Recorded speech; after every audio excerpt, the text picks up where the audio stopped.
Bonjour mes dragons, aujourd'hui on se retrouve pour une nouvelle vidéo pour vous parler de ma participation au tournoi LADS.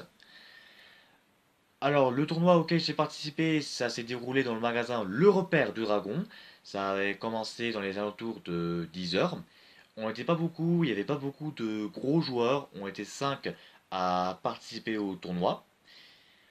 On attendait à ce qu'il y ait d'autres joueurs, moi je m'attendais à ce qu'il y en ait un peu plus. Il il y avait 5 autres joueurs qui manquaient à l'appel, qui se sont préinscrits, mais étant donné qu'ils sont pas venus pendant un certain temps, bah on a commencé le tournoi à 5.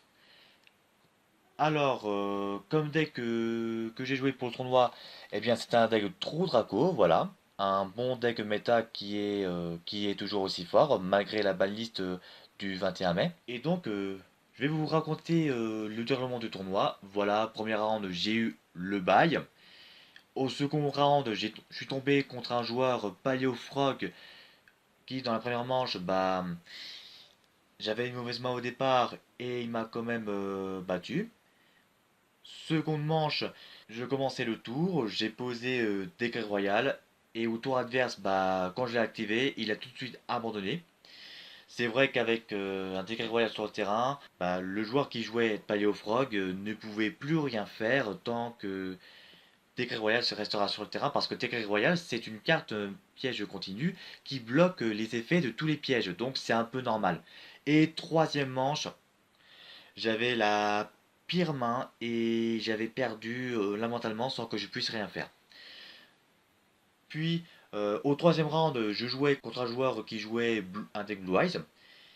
J'ai pu remporter les deux manches sans problème. Et au dernier round, j'ai joué contre un joueur qui jouait un deck Cyber Dragon. J'avais plutôt mal joué, dirait-on. J'aurais dû bloquer son Cyber Dragon noyau ou bien son nouveau Cyber Dragon qui est sorti dernièrement dans Horizon Cybernétique. Je sais plus comment il s'appelle. Bref, j'avais mal joué. J'avais pas prévu qu'il jouerait le Dragon de Carnage Chimera Tech. Franchement, c'est une bonne carte pour le deck Cyber Dragon, mais franchement, c'est embêtant. Surtout l'effet du nouveau monstre lien Cyber Dragon. Franchement, il est. Moi, je peux dire que le Cyber Dragon a eu un bon support. Et puis voilà. Donc, j'ai fini quatrième sur 5. Je suis donc à mon dernier. Et on a tous eu un tapis de souris exclusif. Alors, ce tapis représente Froled Vampire. Moi, je trouve très joli. Et le premier a reçu un tapis de jeu exclusif, le même que ce tapis de souris, mais en plus grand. Donc sans plus tarder, je vais vous montrer les cartes de mon deck. Alors comme vous pouvez le voir, ça n'a pas changé du côté monstre. J'ai laissé tel quel parce que j'ai pensé que c'est mieux comme ça. Donc petit rappel, alors les monstres Trou Draco nous permettent de pouvoir tuto une carte Trou Draco si l'adversaire active une carte ou a un effet durant le tour de chaque joueur, mais à condition que ces monstres trop Draco soient invoqués par sacrifice. Et donc il y a deux monstres qui nous permettent de cibler une carte trop Draco depuis le deck, qui nous laissent le choix entre l'activer sur le terrain ou l'ajouter à notre main depuis le deck. Dont je cite Dynamite, d'où son effet concerne les pièges continus des cartes Véritable Draco ou Roi Véritable. Pour Ignis, enfin haute température, c'est le même système que Dynamite, sauf que ça concerne les magies continues des cartes Véritable Draco ou Roi Véritable. Et nous avons la Mademoiselle Majesté, qui est le seul monstre nous permettant de pouvoir tuto les monstres Véritable Draco. C'est vraiment indispensable comme carte, c'est pour ça qu'il est conseillé de jouer en x3. Et on joue Amono Iwatu qui nous permet de contrer Land Trap. Alors dans mon dernier deck profile, je vous avais dit comme quoi que l'effet concerne que les monstres sur le terrain, enfin qui empêche les monstres de pouvoir activer leurs effets. Et je vous ai dit que ça concernait les monstres sur le terrain. Mais je me suis trompé, ça concerne tous les monstres, qu'ils soient bannis dans notre main, qu'ils soient sur le terrain ou dans le cimetière. Ça, ça empêche aussi la entrave, bien sûr, de pouvoir s'activer, comme Ash Blossom, Droll, Ghost Reaper et Ghost Ogre. Je m'excuse d'avance pour cette erreur, mais bon, ce qui est fait est fait. On va pas revenir en arrière. Alors, dans la partie magie, ça n'a pas du tout changé non plus. On joue trois diagrammes qui, grâce à elles, nous permettent plutôt une carte véritable Draco ou roi véritable en détruisant une carte sur le terrain ou depuis notre main. Cette carte permet aussi de protéger les trous Draco lorsqu'ils se font attaquer pour la première fois au combat, à condition que ces monstres trous Draco aient pu être invoqués par sacrifice. Et il leur donne un bonus de 300 points d'attaque et de défense pour tous les monstres trous Draco et ou roi véritable. Alors, héritage, c'est une magie continue qui vous permet de piocher une carte pour chaque type de carte qui sont envoyées depuis le terrain au cimetière. Je cite les cartes Trou Draco et Trou King. Les types de cartes sont bien sûr monstres, magie et pièges. Vous pouvez au maximum piocher 3 cartes pour chaque type de carte qui sont envoyées depuis le terrain au cimetière. Je cite les cartes Trou Draco et Roi Véritable. Et disciple du véritable Draco Phoenix vous permet de recycler les cartes Trou Draco et Trou King en ciblant les 3 cartes dans le cimetière pour les mélanger dans le deck afin de piocher une carte. Et pour ces deux magies continues, il y a deux effets en commun. Durant la même phase, vous pouvez effectuer une invocation normale par sacrifice en plus de votre invocation normale aux poses normales. Et quand ils sont envoyés depuis le terrain au cimetière, vous ciblez une carte magie pièce sur le terrain et vous la détruisez. Ensuite, nous avons le domaine des vrais monarques qui est utilisé pour empêcher l'adversaire d'invoquer spécialement ces monstres depuis l'extra deck, à condition qu'on soit le seul joueur à contrôler un monstre invoqué par sacrifice et qu'on n'ait aucune carte dans l'extra deck. Et comme je ne joue pas d'extra deck, puisque je joue des cartes monarques. Ensuite, on a la tempête monarque qui nous permet d'utiliser les monstres adverses pour effectuer une invocation sacrifice. Après, on a la carte d'exécution. Vous piochez jusqu'à avoir les 3 cartes dans votre main, et à la fin de vos tours, vous diffusez toute votre main.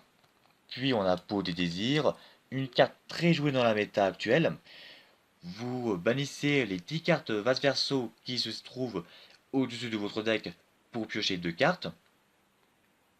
Puis Rageki vous permettant de détruire tous les monstres sur le terrain adverse.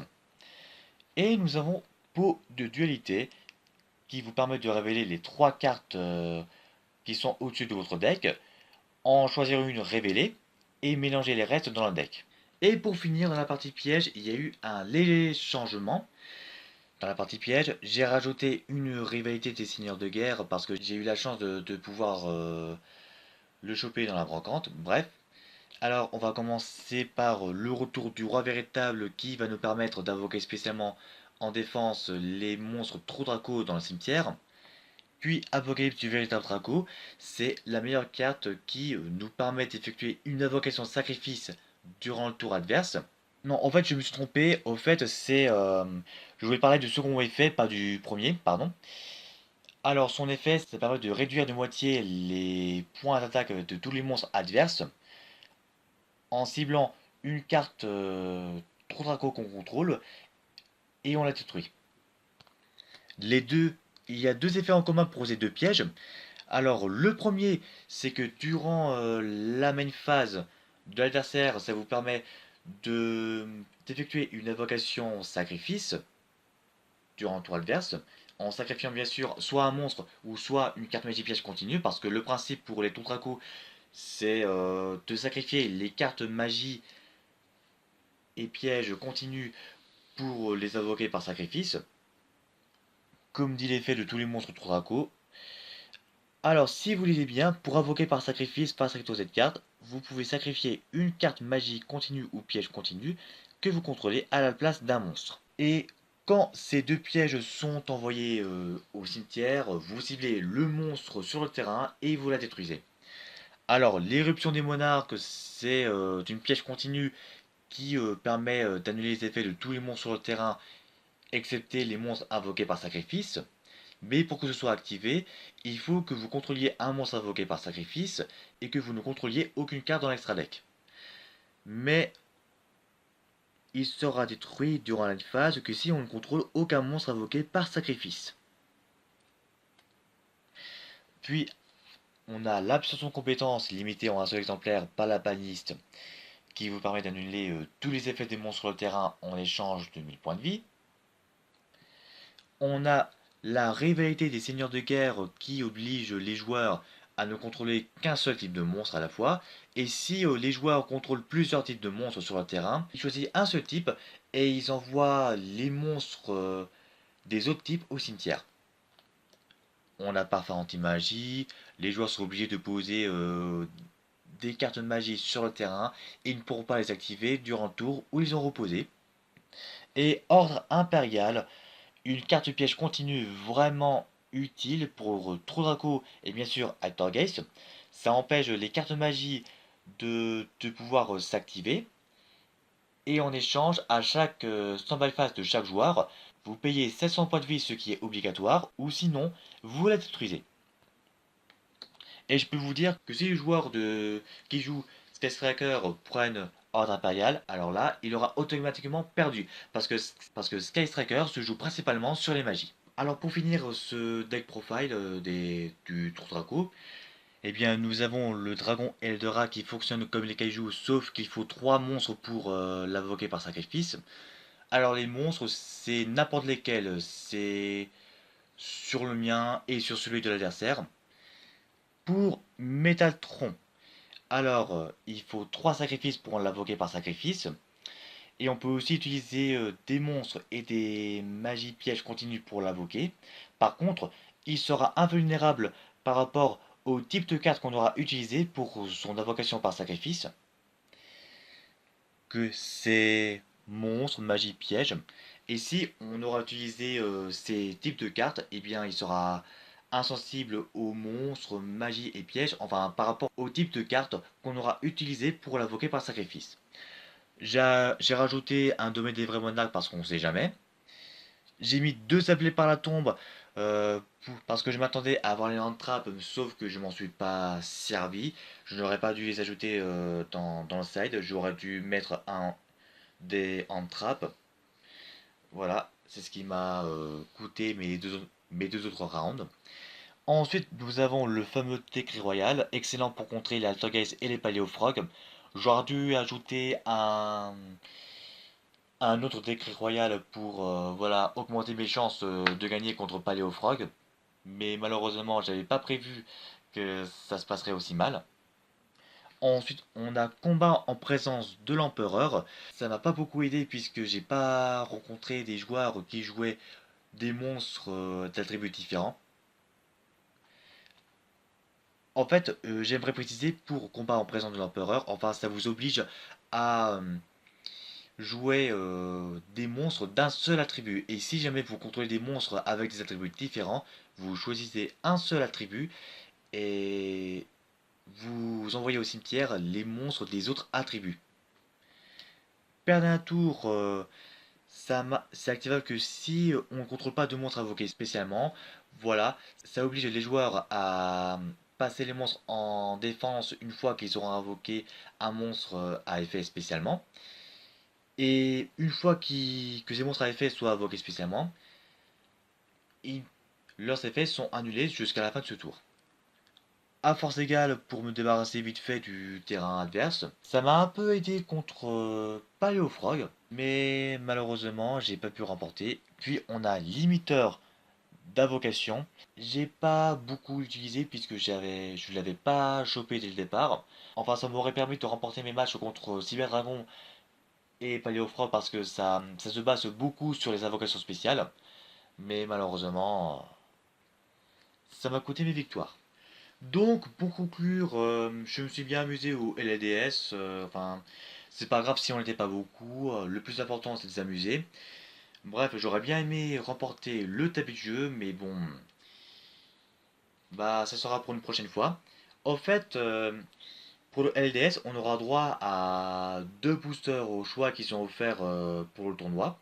J'avais choisi les 2 boosters Horizon Cybernétique parce que je voudrais bien choper le leak Cyber Dragon comme Drago 77, mais je ne l'ai pas eu, malheureusement.